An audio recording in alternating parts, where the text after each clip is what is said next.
Buenos días. Antes que nada, muchas gracias por haber venido. Muchísimas gracias a PLEPC. Muchas gracias al ingeniero Eric Salerno, presidente del Congreso. La verdad que para mí es un honor poder venir a compartir con ustedes el trabajo que uno humildemente hace día a día, ¿sí? Yo no soy un científico, no soy un astronauta que bajó de la luna, soy un compa igual que todos ustedes, que en el día a día estamos trabajando, tratando de echar la finca para adelante, tratando de que las vacas den más leche, tratando de que este negocio sea rentable. ¿Ok? Mi desafío no es el de la finca lechera, mi desafío es poderle contar 80 diapositivas en una hora, pero prometo que voy a hacer lo posible. Y si algo no queda claro, tenemos mucha información para que ustedes se bajen de internet y creo que va a haber por ahí algún premio, alguna rifa, alguna cosa, para que ustedes lo puedan tener, ¿ok? La presentación que van a ver acá, yo la dejo a disposición de la PLEPC y soy un convencido que la información no es para guardarla, es para compartirla, porque la información que se guarda, que no se comparte, es tiempo muerto en la vida, ¿sí? Entonces creo que ese, o por lo menos quiero que ese sea el mensaje. Esta semana he tenido 2 semanas, particularmente en lo personal ha sido una semana malísima, no importan los detalles, pero en lo laboral ha sido una semana maravillosa. He hecho amigos acá en Panamá y hemos visto un montón de cosas y he tenido la suerte de aprender, que es lo más lindo en la vida. ¿Ok? Entonces vamos a poner play. Cuando nosotros analizamos cuáles son los factores determinantes del forraje, yo me encuentro que lo que más me pega a mí es el precio de la tierra. Antes, nuestros abuelos decían, el que tiene vaca es millonario, hoy el que tiene vaca solo tiene vaca. Hoy el que es millonario es el que tiene tierra. Entonces nos dio vuelta el paradigma. ¿Ok? Honremos al abuelo, honremos a todos nuestros mayores, a todos nuestros ancestros que nos han legado la tierra. Ese es el capital más hermoso que podemos tener. Y cuidémosla. Nuestro capital ya no son más las vacas, nuestro capital es la tierra y nosotros nos tenemos que poner a ver cuál es la rentabilidad que tenemos sobre capital invertido y esa es la tierra. Entonces tenemos que tener una alta evolución del negocio, bajar los índices de pérdida, tratar de salir de los factores climáticos. Estamos pasando una sequía muy fuerte, pero estamos en el arco seco. Dígame, ¿qué época de este año ha sido lluviosa en el arco seco? Nunca. Jamás. Si hubiese llovido hubiese sido un desastre. Entonces, definitivamente, estamos en un año complicado, ok, pero normal. Díganme qué año no ha sido complicado para los ganaderos. No sé ustedes, pero por lo menos en mi tierra los ganaderos, si no lloran, no son ganaderos. Entonces, para ahí vamos. Vamos a hablar de herramientas productivas. Lo primero que a mí me interesa que dejemos en claro es de qué se alimenta un rumiante. Hay 3 ingredientes básicos: proteína, energía y fibra. Y no va por otro lado. Proteína, energía y fibra. Y esto es como construir una casa. El ladrillo es la proteína y quien la liga es la energía. Una dieta a solo energía es como hacer una casa a solo cemento. Sería costosísimo. ¿Ok? ¿Y por qué necesitamos fibra? Porque estamos manejando rumiantes, si no manejaríamos monogástricos. Y ya sabemos lo que nos pasa cuando queremos manejar un rumiante como un chancho. No nos va del todo bien. ¿Sí? Lo importante es que esa fibra tiene que ser de excelentísima calidad. Entonces, de las hojas de las pasturas vamos a tratar de sacar la proteína y de los granos del maíz y del sorgo vamos a tratar de sacar la energía. Y ustedes me dirán, ¿y la proteína del maíz? Bueno, en realidad la descarto. No me interesa demasiado la proteína del maíz porque no es tan alta. El otro punto a tener en cuenta es qué nos ofrece cada uno de los forrajes conservados, porque he escuchado muchas veces, oiga, ingeniero, ¿no es cierto que es mejor la paca que el silo? No, pare. Vamos más profundo. ¿Es proteína, es energía o es fibra? Si yo hago heno, es proteína y fibra. Si hago enolaje, es proteína y fibra. Si hago silo de maíz, es energía y fibra. Si hago silo de grano húmedo, es energía. Entonces no hay una sola división en el grupo de forraje. Tengo que saber qué forraje hacer para saber a quién voy a alimentar y cómo. Y después los porcentajes de humedad que lo voy a hacer, pasa el mismo concepto.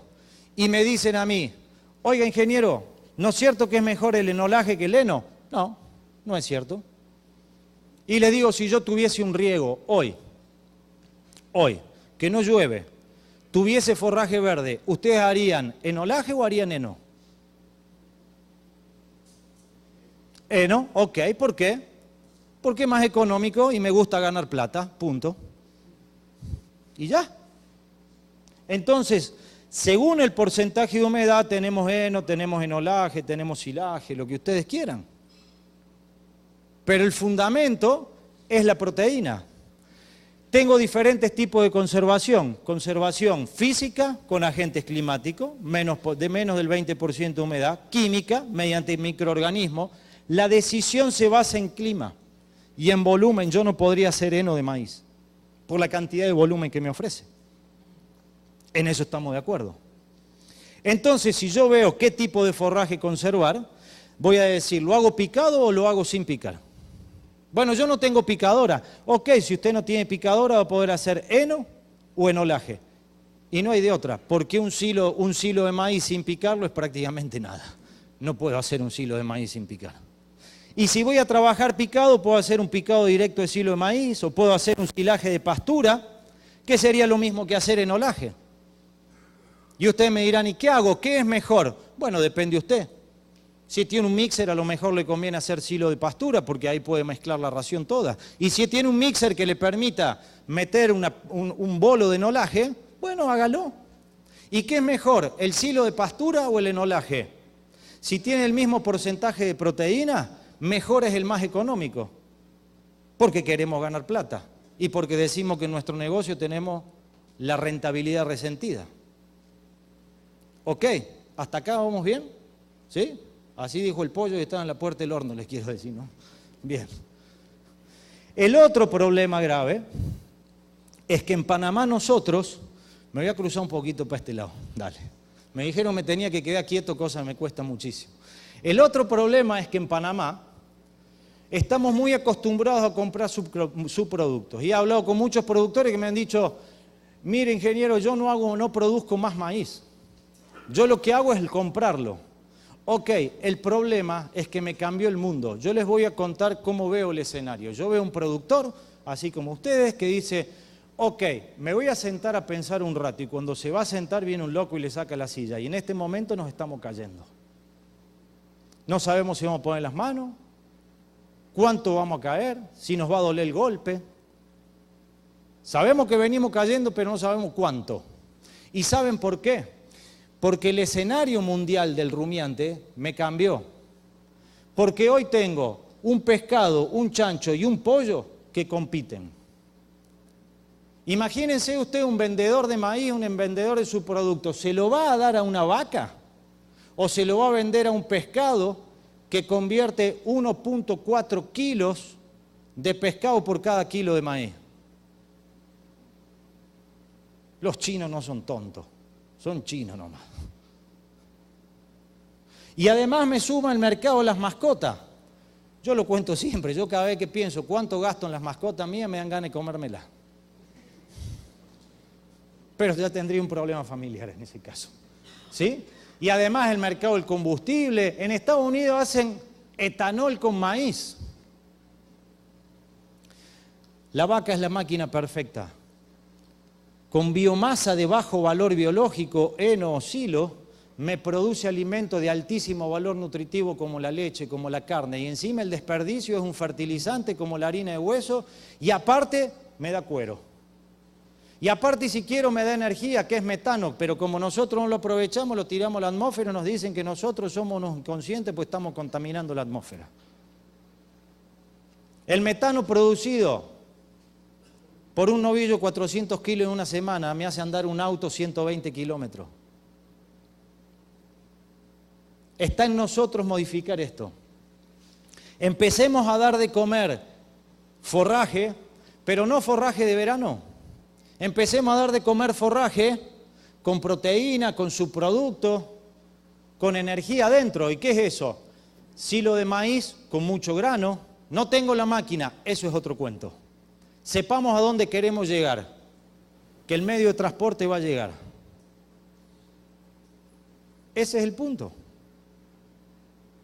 Metamos heno, pero con proteína adentro, porque si no tenemos que salir a comprar su producto, porque si no tenemos que tener mixer cada vez más grande, porque si no gastamos cada vez más combustible para cargar ese mixer.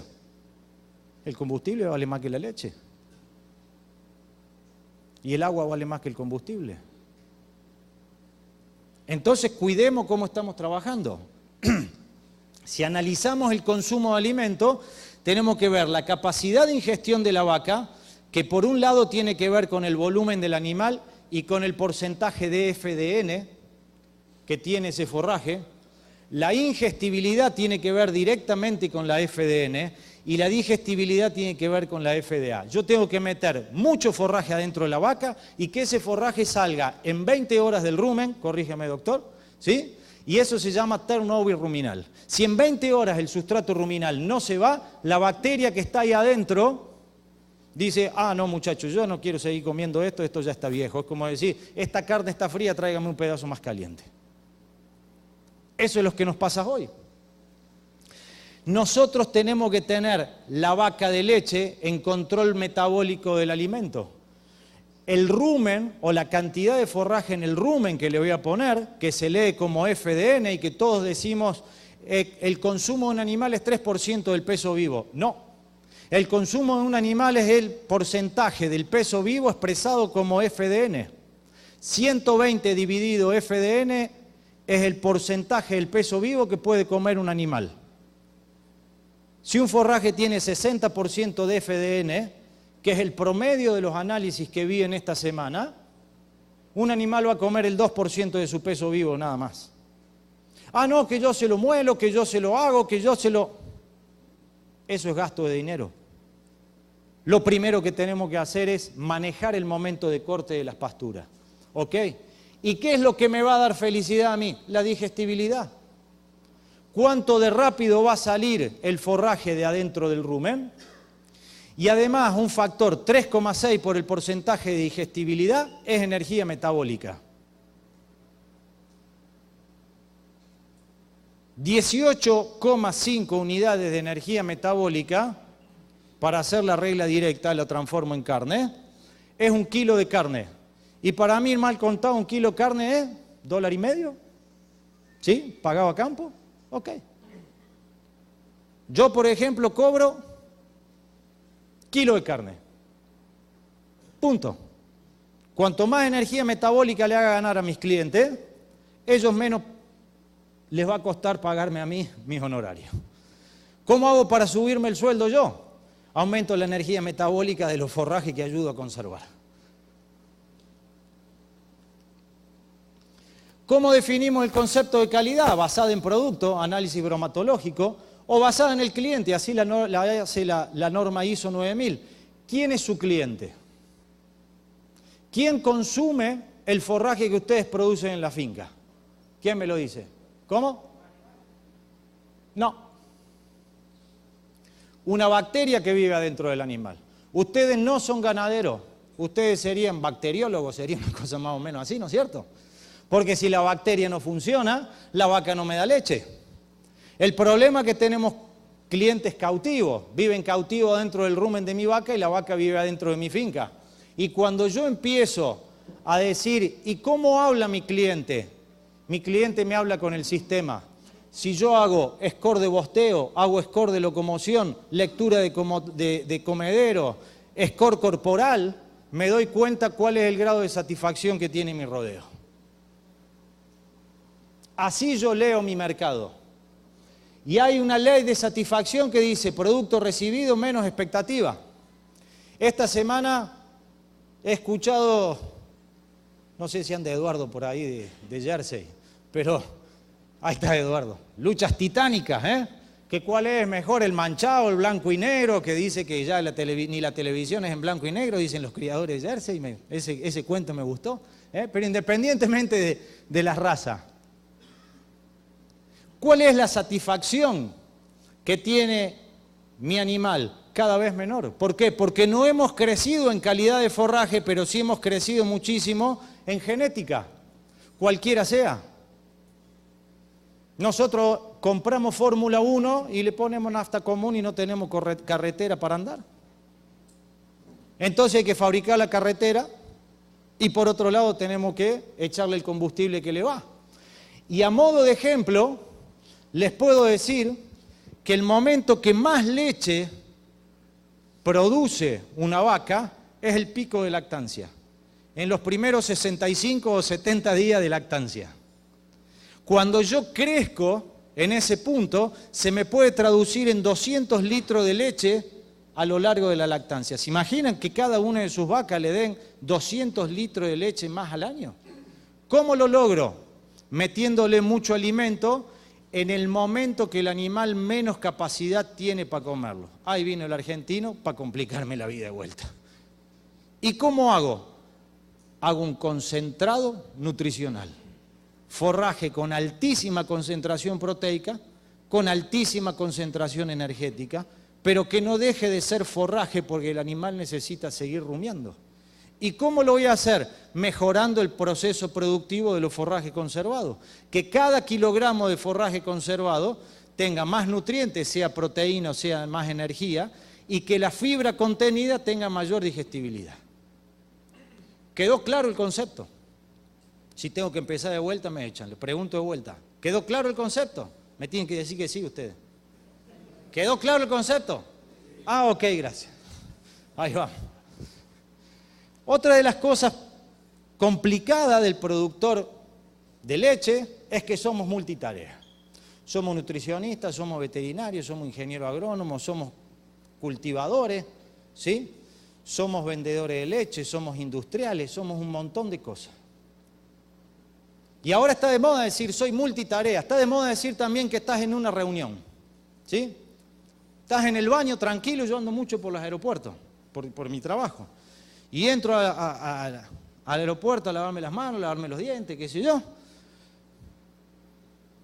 Ring el teléfono y siento en el baño a la gente, no, espéreme un momento que estoy en una reunión. Ok, ¿sí? Entonces tampoco creo que seamos tan multitarea.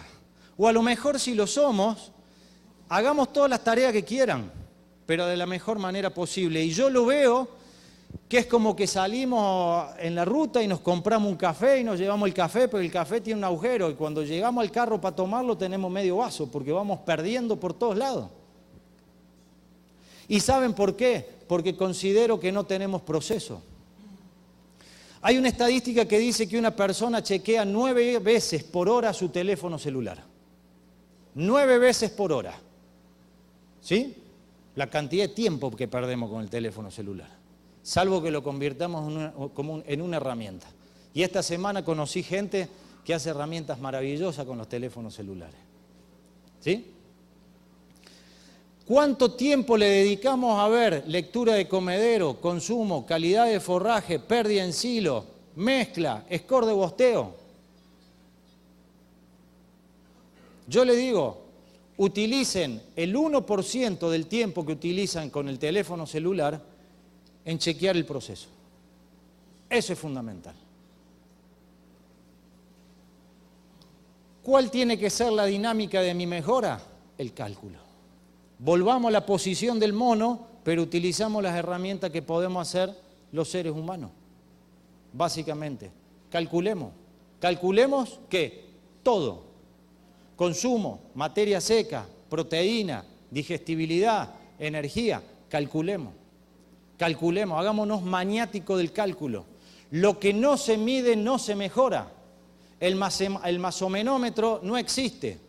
La primera vez que estuve en Chiriquí, vino un panameño, ¿sí? Y me dijo, ¿sabe lo que pasa, ingeniero? Hasta ahora el negocio de la carne ha sido tan bueno que aún sin hacer cálculo ganamos plata. No lo dije yo, me lo dijeron ustedes. Y ahora empezamos a pensar que el negocio no es bueno. Entonces empecemos a hacer cálculo para ver en dónde está el agujero que me derrama el café del vaso. ¿Sí? Yo siempre digo que como técnico tengo la obligación de contestar dos preguntas: ¿por qué y cómo? Yo ya les expliqué el por qué, ahora les voy a explicar el cómo. Esto es solamente un resumen muy chiquitito, ¿sí?, de 20 años de trabajo, ¿sí? ¿Qué es la inificación? Un método de conservación de forraje seco que se hace cuando podemos descender el contenido de humedad del forraje por debajo del 20% de humedad. ¿Por qué por debajo del 20% de humedad? Porque por debajo del 20% de humedad la planta no respira. Cuando no respira no hay calentamiento, no hay proceso de degradación y no hay proteólisis de la proteína, sino cuando se calienta el nitrógeno proteico pasa a nitrógeno amoniacal. Y la vaca tiene posibilidad de consumir o de digerir o de asimilar o de procesar una porción de nitrógeno amoniacal en cierto tiempo. Si le doy de más, lo elimina por orina o se le arma un desbarajuste. O me consume demasiada energía en la dieta. ¿Ok? ¿Cómo sé si el forraje tiene menos del 20% de humedad?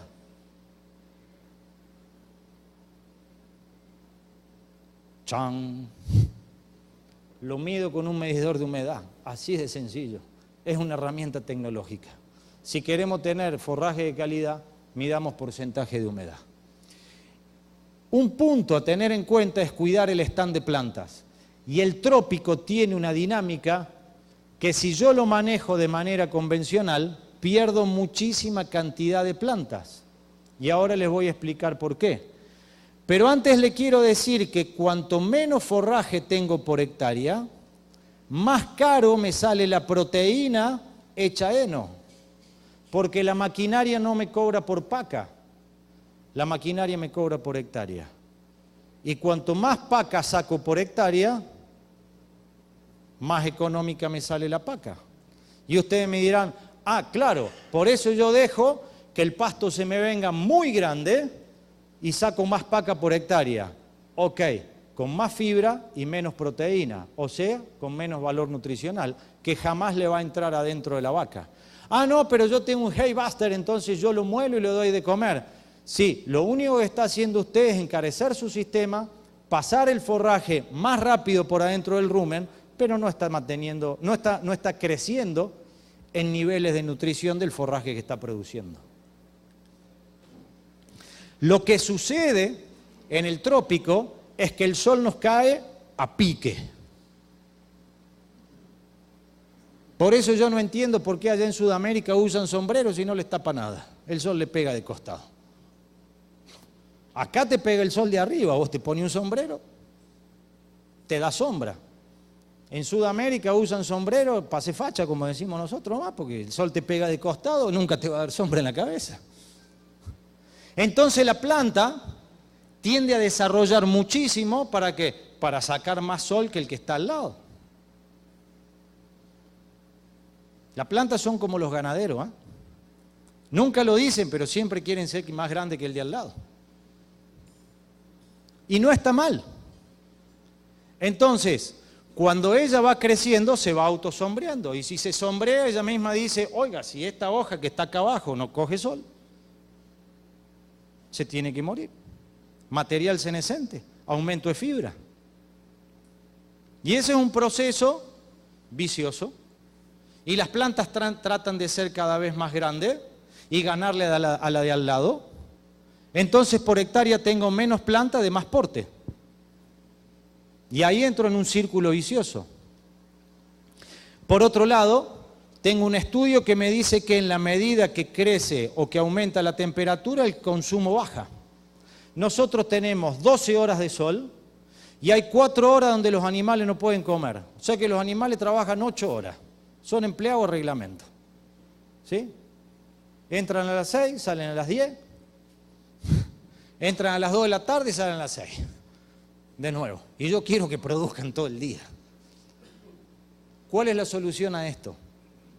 O hablemos primero del problema. Tengo un montón de pasto que viene creciendo y los animales no tienen capacidad de comerlo. Y ese pasto lo termino perdiendo. Se cae, me sombrea la semilla que yo tenía, el banco de semilla, y empiezo a tener menos plantas por hectárea. Entonces hagamos una cosa, la maquinaria sirve para generar más forraje por hectárea. Lo que no puedo comer en el invierno lo corto. ¿Y saben qué? No se pueden comer todo el forraje que produce en invierno. No hay manera.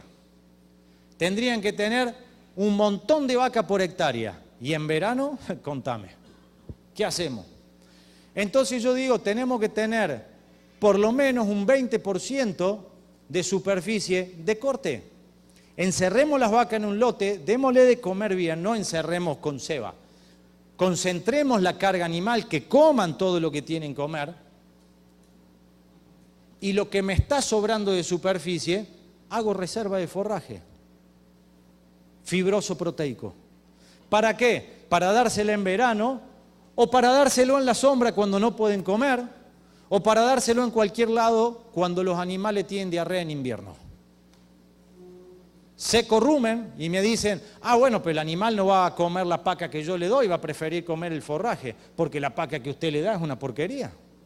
Usted le da paca de verano, por supuesto que va a preferir el forraje de invierno. Ni hablar. Va por ahí. Ok. Si yo manejo el pasto tradicionalmente con subpastoreo, reduzco el número de plantas, aumento el tejido muerto, disminuyo el consumo, bajo la digestibilidad, las plantas empiezan a reducir el área fotosintetizante, hay suelo desnudo, hay escorrentía y hay desertización. Entonces, ¿qué tendría que hacer yo? Producir forraje con mayor frecuencia. A mí me dicen, ¿a cuántos días voy a cortar? No lo sé a cuántos días voy a cortar el forraje.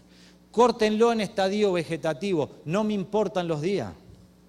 Cuando bota la hoja bandera, es el momento de corte.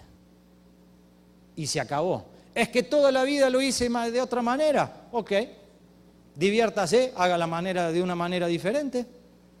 Y fíjense, cuando lo corto verde, me aumenta el porcentaje de proteína y me aumenta el porcentaje de digestibilidad. Radicalmente. La disminución de 5 puntos de digestibilidad para mí es el equivalente a 140 kilos de carne por hectárea, y 140 kilos por hectárea son aproximadamente 250 kilos de carne. $250 por hectárea. Y ustedes me dicen, ¿por qué no me lo pones en leche? Porque ustedes saben lo que es la leche. Hay diferentes dinámicas de consumo, etcétera, etcétera, etcétera, y no es una regla de 3 simple. Por eso yo quiero hacer volumen por megacaloría, megacaloría por plata. Así es más sencillo. ¿Sí? ¿Cuál sería el manejo tentativo? Fertilicen. La fertilización me aumenta el porcentaje de proteína y me aumenta el estadio vegetativo de la planta. Al tener nutrientes desarrolla cada vez más. No florece, y como no florece no trasloca nutrientes a su sistema reproductivo. Entonces la fibra tiene mucho más digestibilidad. Dejen semillar cada 3 años, no todos los cortes. ¿Para qué? Para asegurar el banco de semilla, nada más. Cada 3 años el último corte de invierno lo dejo, ¡plan!, que semille. Y cuando va terminando el verano, hago un corte de verano, una vez cada 3 años. ¿Para qué? Para que la yema, cuando venga el invierno que viene, cuando caiga agua, inmediatamente viene rápido. Mecanizar para mejorar el tránsito del lote. Esto era un lote de pastoreo. En 2 años logramos esto, duplicamos el número de plantas, las plantas son más herbáceas y duplicamos la velocidad de trabajo de los tractores que van por ahí. ¿Para qué? ¿Para andar rápido? No, para andar más barato. Y agarrar mayor cantidad de forraje en el momento justo. Aumenté la cantidad de proteína que logré por lote. No soy un fanático de la máquina. Tengo la suerte que he visto cosas de máquina relacionado con las vacas y me di cuenta que ganan plata. Entonces ese es mi negocio. Yo corto cuando se cruzan las curvas de calidad y cantidad. Prefloración. Esto es una brisanta que el dueño de ese campo me decía, Pablo, me haces perder plata porque yo podría producir más forraje, pero de menos digestibilidad y menos proteína. Mi curva económica decía, cuando la brisanta tiene 7.000 kilos de materia seca, está bueno para cortarlo. Y tengo máxima digestibilidad y máxima proteína, ¿sí? Y es ahí donde yo veo proteína, digestibilidad o FDA y FDN. Eso es lo que en Estados Unidos llaman valor relativo de forraje, que lo desarrollaron para la alfalfa. ¿Cómo se relaciona el consumo con la digestibilidad? Eso es valor relativo del forraje. ¿Ok? Si yo tengo un buen valor relativo de forraje, una vaquillona de recría puede ganar 800 gramos o 220 gramos menos. Con el mismo forraje, modificando el momento de corte. ¿Y cómo se llama eso? Proceso, objetivo y medición. Proyección económica. ¿Sí? Utilicemos acondicionadores mecánicos. ¿Para qué? Para que el forraje se seque rápido, porque cuando yo corto el forraje, la planta no fotosintetiza, pero sí respira. Y cuando respira, consume nutrientes solubles. Y cuando consume nutrientes solubles, baja la digestibilidad. Y cuando baja la digestibilidad, baja la energía. Y cuando baja la energía, baja la cuenta en el banco. ¿Por qué? Porque necesito comprar una fuente energética por otro lado. Que de todos modos no se van a salvar de comprarla, pero la idea es comprar menos. La compra en las dietas de Panamá tiene un altísimo impacto, y si nosotros no manejamos el precio y no manejamos el costo, es como ir a 180 kilómetros por hora con los ojos cerrados. En cualquier momento viene el bombazo y no sabemos de dónde vino. Yo hice un ensayo con otra pastura, pero corté, fíjense, con filo y con acondicionador, sin filo y sin acondicionador. Y me fui dando cuenta que cuando yo no tengo filo, la planta no cicatriza, y por eso le mostré esta foto. Y acá tenemos malos mantenimientos de máquina por diversas razones, ¿sí? Muchas de ellas ajenas a los productores, no me hagan decir más. Si yo produzco poco y encima con menos calidad, fíjense, en 5 cortes saqué 1.654 kilos menos de forraje. Y ese forraje tenía de promedio un 2% menos de FDN, o sea que yo logré más forraje y de más calidad. Hice el cálculo económico para tener mi equipo de forraje y me di cuenta que estaba logrando 160 kilos de carne más por hectárea. $300 por hectárea. Un montón de plata. Las máquinas no son costosas. Las máquinas son costosas cuando no tenemos proceso. Una mala máquina con proceso es una solución. Una buena máquina sin proceso es un gasto. Hacer forraje con 20% de humedad. Siempre, si me excedo y tengo hongos, ese hongo es del género Penicillium. Si yo me pongo Penicillium en el rumen, es como si le pusiese penicilina. ¿La penicilina qué es? Un antibiótico. Estoy matando bacterias, y si no tengo bacterias, no tengo dinero. Estoy matando solo a mi cliente, ¿sí? ¿Se puede hacer forraje verde con 10% de proteína en el trópico? Claro. Brachiaria brisanta. Chaco paraguayo, ¿sí? No, perdón, esto no es Chaco paraguayo. Esta es la zona húmeda, la zona de San Pedro de Paraguay. Predicción climática. Para eso tengo el clima en el teléfono, ¿ok? Logística y estratégica. Esta es Ganadera del Tebre, el campo en el que yo trabajo en Paraguay, y dijimos, vamos a dejar un área de reserva. Y como nosotros sacamos muchísimo fardo, ¿por qué la hicimos acá en el centro? Porque nos favorecía el terreno y porque achicamos el flete muerto para llevar a todo el lote. Y el proceso de conservación no termina cuando termino de hacer los rollos. El proceso de conservación termina cuando tengo los rollos guardados.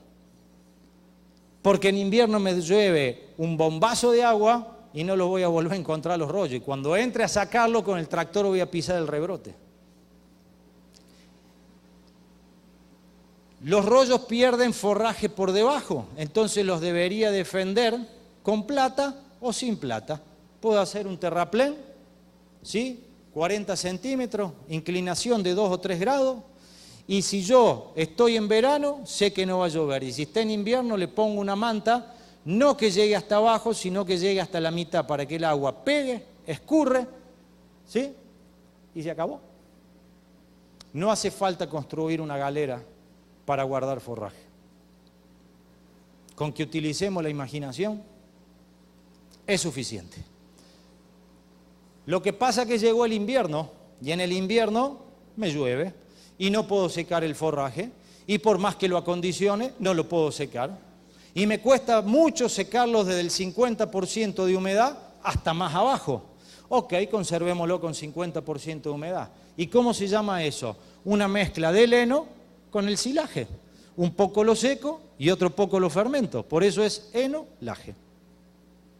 ¿Está? ¿Y por qué le pongo 50? Porque esa es la regla de oro. 50. Para hacer enolaje, y ustedes si se pierden, piensen en el número 50. ¿Y por qué 50? Porque necesitamos 50% de agua o 50% de materia seca. O por ahí a la vuelta. Mire, ingeniero, pues yo lo voy a hacer más húmedo porque... Ok, usted decide cómo quiere perder la plata. El forraje va a fermentar bien con 50% de humedad. Si usted lo hace más húmedo, lo único que va a estar haciendo es moviendo agua. Nada más. Si me como un sancocho de gallina, ¿qué me alimenta, el caldo o la gallina? Para mí la gallina. Yo me puedo tomar 20 galones de caldo, pero si no mastico un rato, ¡ay! Me siento de incómodo. Más o menos así. Bueno, lo que vale en el forraje es la materia seca, señores. El problema que tiene la leche es que el traslado de la leche tiene mucha agua. Si no, no exportaríamos leche en polvo, exportaríamos leche fluida. El tránsito de agua es un problema. ¿Sí? Fíjense, 50% de materia seca, 50% de estiramiento del film. Chequéenlo. Me marcan con una fibra 30 centímetros acá, tiene que tener 60 aquí. Porque el film se comporta bien cuando tiene 50% de estiramiento. 50% de superposición entre capas. Por eso con 4 capas saco 100 micrones. Pero si voy a pasar mucho tiempo, no se olviden que esta tecnología evolucionó en el hemisferio norte donde la radiación solar es menor. En vez de dar 4 vueltas del film, le tendría que dar 6. ¿Ok?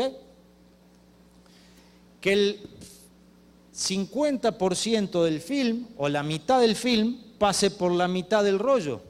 De esa manera la superposición del plástico va a ser la que corresponde.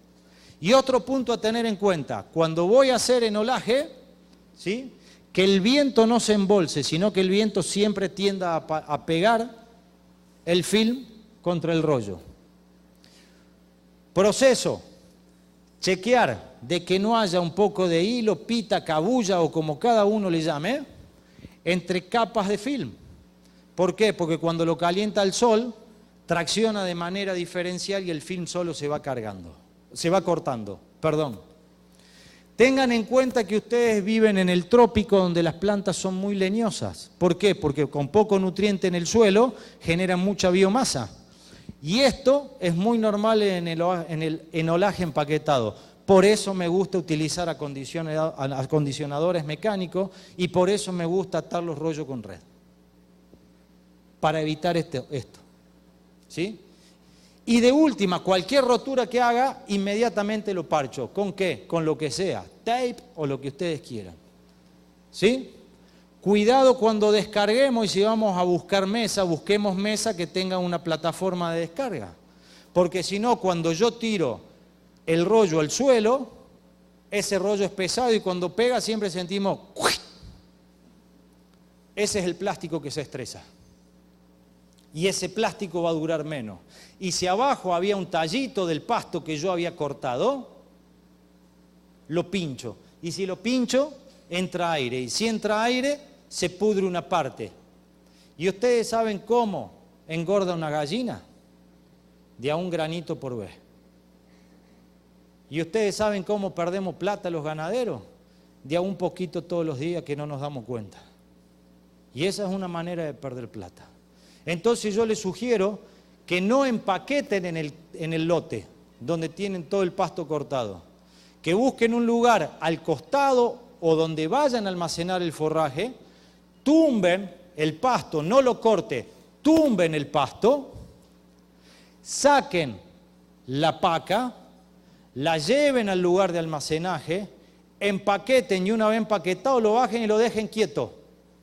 Porque la bacteria, después que yo empaqueté, para que se genere bacteria, ese rollo tiene que estar quieto. Al menos 3 días, quieto. ¿Sí? Cuando vayan a almacenar, almacenen por la cara plana, que es la que más plástico tiene. Y apilen 2 rollos, no apilen 3. Porque el tercero le hace demasiada fuerza al de abajo y lo empieza a estrujar y le puede estallar, no estallar, pero sí estresar el plástico. ¿Ok? ¿Vamos bien con el enolaje? Ok. Ahora viene el camino de tierra. Vamos a hablar del silaje. Y acá es donde ya, si los argentinos somos un poco antipáticos, acá es donde me van a odiar. Pero me han pagado para decirle la verdad. ¿Sí? El silaje es un proceso de conservación químico. ¿Ok? Mediante el cual, sacando el aire de la biomasa, genera una fermentación anaeróbica que me permite convertir carbohidratos solubles, el jugo de la planta, en ácidos. ¿Y por qué les digo carbohidratos solubles? Porque no son ni carbohidratos estructurales, como es la fibra, ni son carbohidratos complejos, como es el almidón. Una planta de maíz, tenga o no tenga grano, va a fermentar lo mismo. Y se los digo, ingeniero, ¿le puedo agregar más grano al silo de maíz para que fermente mejor? Nada tiene que ver el amor con el ajo y el hacha. Fermentación es una cosa, grano es otra. Va a fermentar aún sin grano. El tema es saber cuándo va a fermentar bien. Y para allá vamos. Primero decidir qué quiero hacer, maíz o sorgo, haga lo que usted quiera. Pero asegúrese que tenga grano y que el grano está partido. Les voy a hacer una pregunta. ¿Dónde está el valor nutricional de una planta de maíz? ¿En el tallo, en la hoja o en el grano? ¿En dónde? ¿En el grano? Ok, ¿y por qué pican maíz sin grano? Bueno, porque el man que me vendió la picadora me dijo que la picadora anda muy bien con el 25% de materia seca y más para adelante no. Ok, dígale al man que le vendió la picadora que la vaca suya anda bien con 50% de grano, o sea, con 35-40% de materia seca y de ahí para adelante no anda bien. Pongámonos de acuerdo en eso. Después ustedes me defienden porque hay vendedores y picadoras por afuera, algunos me van a querer pelear, pero esto no es para pelear, esto es para ponerse de acuerdo. Si hasta ahora podía hacer silos sin grano y comprar grano por fuera y agregárselo a la dieta, ok. Pero en los 3 días que llevo en Panamá, me dijeron, las conté 38 veces, que prácticamente no se puede producir maíz y que ahora para importarlo cada vez está más caro. Díganme cómo vamos a hacer leche sin energía. Tuve la suerte de conocer un excelente nutricionista. No encuentro la solución de producir leche sin energía, Julio. No la encuentro. Si la hay, nos dan el premio Nobel. Y no trabajamos más, no andamos más atrás de las vacas, nos vamos para la playa directamente. No sé ustedes, yo por lo menos. ¿Qué variedades de maíz voy a comprar? Bueno, lo que pasa es que hay estudios que dicen que el colorado duro es mejor que... Ok, allá fue Catani el año 95 para California a ver cómo era el maíz colorado duro y me encontré todos dentados y le digo, oiga, ¿no es mejor el almidón del colorado duro? Sí, claro. ¿Y por qué siembran todo dentado? Bueno, porque es más fácil partir el grano. Y si la bacteria no llega al grano, yo no capto energía a nivel ruminal y no aprovecho la proteína y la vaca no me da leche y yo no soy feliz. Básicamente por ahí va la cosa. ¿Y el sorgo? ¿Qué sorgo puedo plantar? Bueno, lo que pasa es que yo tengo un sorgo forrajero muy grande, ¿sí? Si es grande, ¿tiene mucha fibra o poca fibra? Entonces no es forrajero. Porque lo que tiene mucha fibra no es forraje.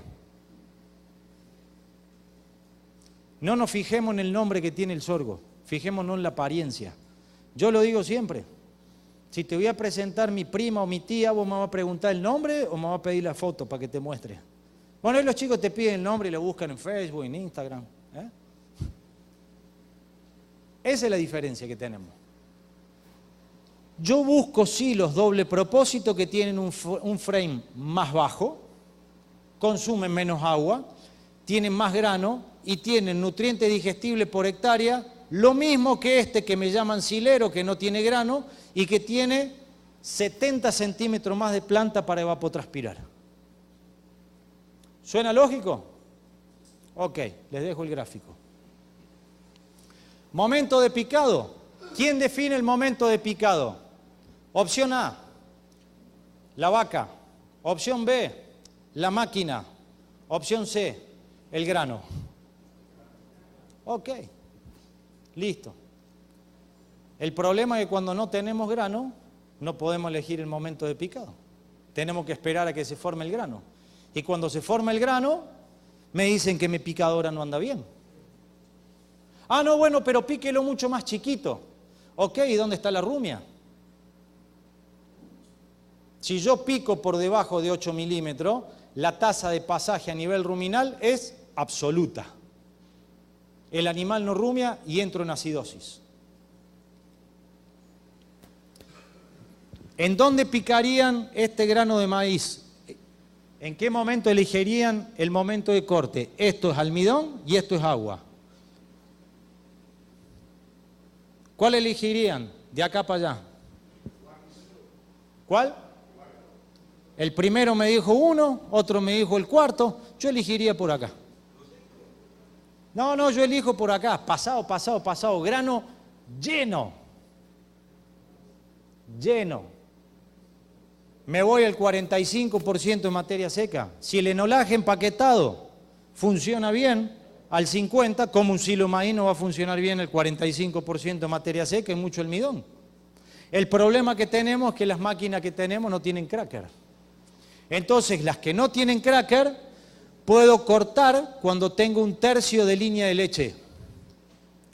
¿Para qué? Para tratar de romper el grano por acá, mediante el picado y que la bacteria se mete por ahí y trate de aprovechar algo de la energía aportada por el grano. Y cuando tengan una máquina con partidor de grano, píquenlo lo más tarde posible, así no tienen que comprar más maíz. Y si hay algún vendedor de maíz, ya sé que me va a pegar una piña. Y bueno, y mala suerte. Y aguantaremos las consecuencias. Cuando ustedes pican por debajo del 30% de materia seca, el forraje siempre va a tirar efluente. Y usted me dice, bueno, pero lo que bota es agua. ¿Sí? ¿Han visto eso, no? Cuando lo hacen muy verde, que bota agua. ¿De qué color es esa agua? ¿Es transparente o tiene como un color de un té? Té. Eso quiere decir que tiene un sustrato soluble, de altísima calidad. Lo que están botando ustedes es casi melaza. Que después la salen a comprar por fuera, como melaza o como grano. Entonces piquen más seco. Y me dice, lo que pasa es que si yo pico mucho más seco, tengo el problema del pH. Les voy a derrumbar otro paradigma. A partir del año 2008 no me interesa más el pH del silo. El pH del silo tiene que tener correlación con la materia seca. Si la materia seca es alta, no me importa que el pH sea alto. Si la materia seca es baja, necesito tener un pH bajo.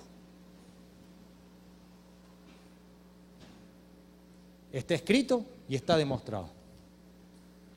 Como me decían que yo estaba loco y yo les decía, ok, estoy loco, pero no por hacer silaje seco, me enojé un día y me fui a hacer un ensayo, directamente. Y dije, ¿cuál es la materia seca de la planta sin grano? ¿Cuál es la materia seca de la planta con grano? ¿Y cuál es la materia seca de la espiga sola? Y piqué desde el 20 de abril hasta el 14 de mayo.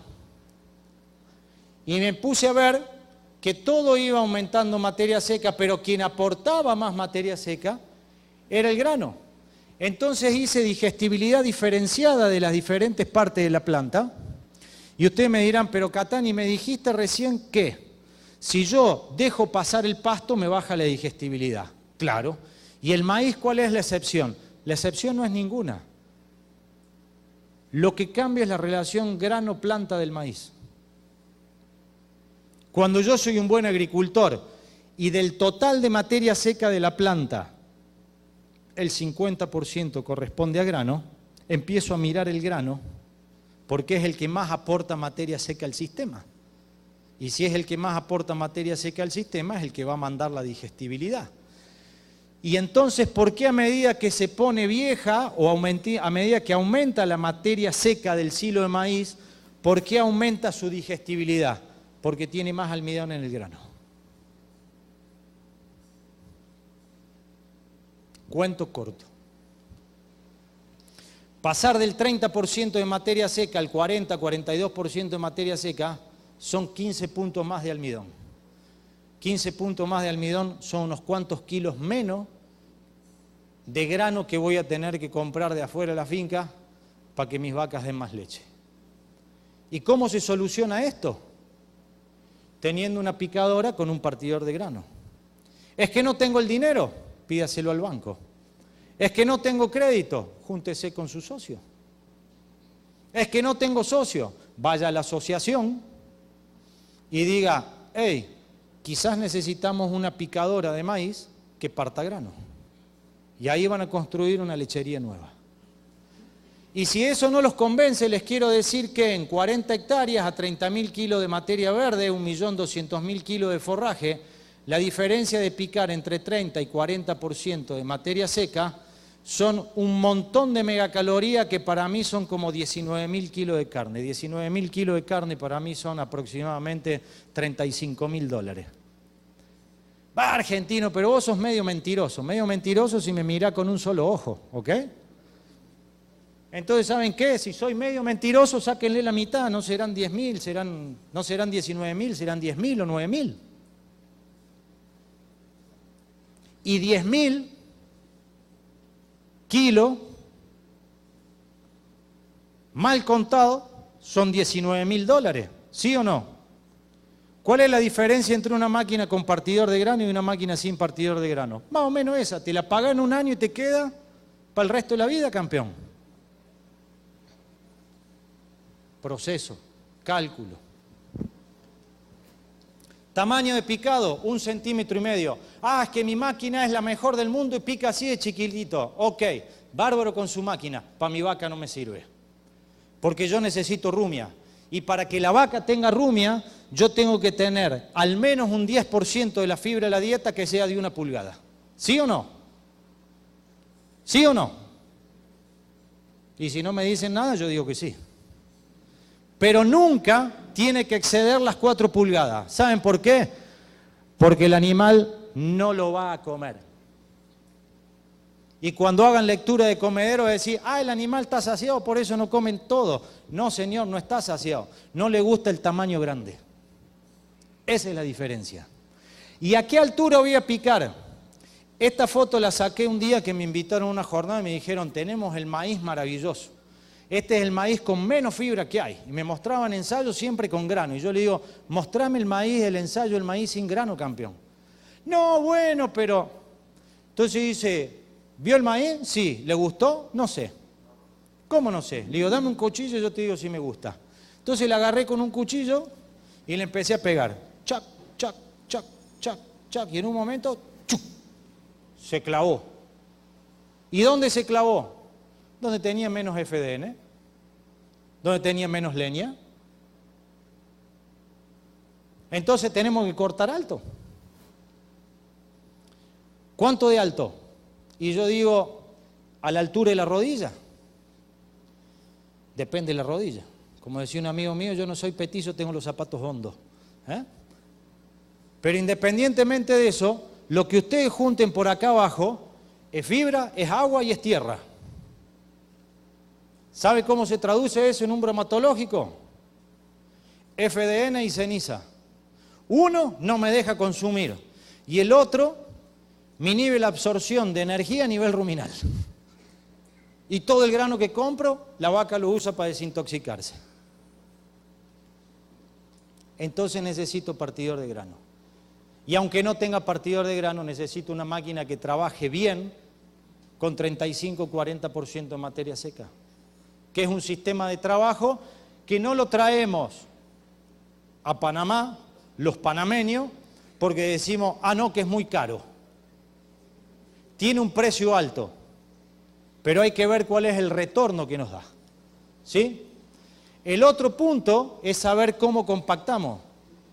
Y parte del secreto del silo de maíz es meterle kilo para poder compactar, porque necesitamos sacar el aire rápidamente. La cantidad de HP que están picando en el campo deberían estar pisando en el búnker. Y hay que tener en cuenta, porque nosotros tendemos a hacer silo tipo budín, le decimos trinchera, como ustedes quieran, ¿sí? Y fíjense, a mí en la facultad me enseñan, y en el colegio también, descomposición de vectores. Y yo decía, ¿para qué me enseñan esto? Y yo lo que veo es que cuanto más inclinación tiene el tractor, hay kilos que bajan al silo y hay kilos que se van al universo. Tratemos de trabajar lo más plano posible. ¿Y usted no lo va a pisar de costado? Claro que no. ¿Para qué si lo estoy pisando de arriba? Y de arriba tengo mucho más kilos, porque por más que yo ponga este tractor así inclinado, el 10% va a ir al silo y el 90% se va a ir al universo. Energía perdida. Otro día lo trataremos con más detalle. Voy terminando. ¿Cómo estoy de tiempo? Mal, ¿no es cierto? ¿Más o menos? ¿Ok? No. El presidente del Congreso es político. Le digo, ¿estoy mal? Me dice, bien. En la medida que yo abro el silo, como saqué el aire, el oxígeno tiende a entrar, no a salir. Y cuando entra oxígeno, se oxigena, se degrada el ácido, empiezo a generar levadura y empieza un deterioro masivo del forraje. ¿Han tocado el silo de ustedes cuando lo van a dar de comer? ¿Lo han tocado? ¿Está frío o está caliente? ¿Perdón? ¿Frío o caliente? Ok, tiene que estar frío en vez de estar caliente. Gracias, don Salerno. ¿Quién paga la temperatura? La vaca. Porque cuando entra oxígeno, empiezo a tener difusión de calor. Entonces yo lo que tendría que hacer sería cubicar el silo para comer todos los días, con el rodeo de mis vacas, 40 centímetros. Porque si el aire me va a entrar 10 o 15 centímetros, por lo menos lo que vaya a comer la vaca esté más o menos bueno, tenga mayoría de bueno que de malo. Si yo todos los días saco 10 centímetros, todos los días degrado 10 centímetros, la vaca va a estar comiendo todos los días forraje degradado. Ese es el problema. Eso es proceso. Calcular cuántas vacas van a comer, cuántos kilos por día, para saber cuál va a ser el frente expuesto. La fórmula yo se las voy a dejar. ¿Ok? E independientemente de la materia seca del silo y de la compactación del silo, si yo saco 30 centímetros, 40 centímetros por día, la pérdida va a andar en niveles del 3 o el 4%. Si no lo calculé y saco solamente 15 centímetros por día, la pérdida se me va a disparar casi hasta el 10%. ¿Saben cómo se llama eso? Proceso. Veamos 2 veces menos el celular por hora y calculemos el asunto. ¿Está? Yo soy un gran lector de biografía, me encanta. Y un tipo que admiro profundamente es Einstein. Pero no lo admiro por la teoría de la relatividad. Lo admiro porque el tipo era sumamente sencillo. Y el hombre dijo, tenés que aprender las reglas del juego, pero después tenés que jugar mejor que nadie. Para mí, ese es el desafío y es el reto de las fincas lecheras en el futuro. Si no jugamos mejor que nadie, va a venir cualquier otra persona a apoderarse del capital más valioso que tenemos, que es la tierra, que es el agua, que es el sol. La tradición es maravillosa. Lo que hicieron nuestros ancestros fue maravilloso. El problema fue que nos cambió el mundo. Y hoy las reglas del juego cambiaron. Lo que tenemos que hacer es entender las reglas del juego que vienen de acá a futuro, con un maíz caro, con escasez de tierra, con necesidad de aprovechar muy, pero muy bien el agua y con necesidad de sacar rentabilidad sobre capital invertido y alto giro de capital. O sea, muchos litros de leche por hectárea. Y eso se hace con mucha comida por hectárea, pero con comida de calidad. Y si no nos gusta el precio, manejemos el costo. Y la única manera que tenemos de manejar nuestro costo, o una de las maneras más eficientes que tenemos de manejar nuestro costo, es producir forraje de calidad con costo conocido. ¿Ok? Muchas gracias por su tiempo.